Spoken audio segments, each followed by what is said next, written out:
Lucilla has officially been revealed for Wuthering Waves, and this is probably one of the more interesting character reveals we've had in a while, because she showed up right in the middle of all the hype around the upcoming Cyberpunk 2077 collaboration. Most people expected the marketing cycle to stay focused on Lucy and Rebecca for a bit longer, so seeing Lucilla suddenly appear through drip marketing definitely caught players off guard. Based on the current schedule, though, it starts to make more sense. The collaboration characters are still expected to take over the first half of version 3.4, while Lucilla will most likely arrive in the second phase once the crossover banners have had time to breathe.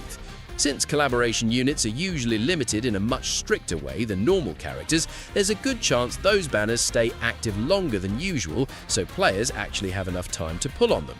What's immediately standing out about Lucilla isn't just the design, it's the lore attached to her profile.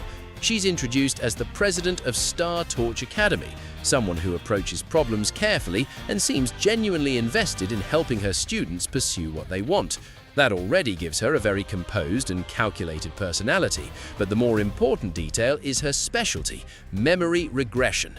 According to her description, Lucilla can extract memories, recreate them, and physically manifest them into reality. That opens the door to some really unique animation and combat ideas, because the developers could take that concept in a lot of directions. You could easily imagine delayed attacks, recreated past events, summoned constructs, or some kind of reality distortion effect tied to her abilities. Even if the leaks around her kit aren't fully finalized yet, the thematic setup already feels a lot more creative than a standard elemental support.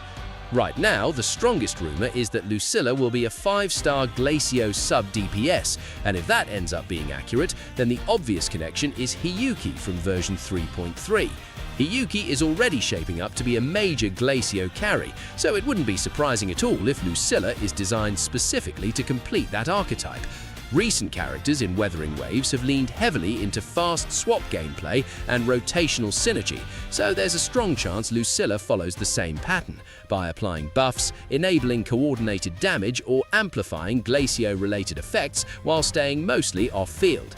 What's interesting, though, is that newer leaks are hinting she may also work exceptionally well in a completely different composition outside the expected Glacio setup. There aren't many details yet on what that team actually looks like, but if that information is accurate, then Lucilla could end up being much more flexible than people initially assumed.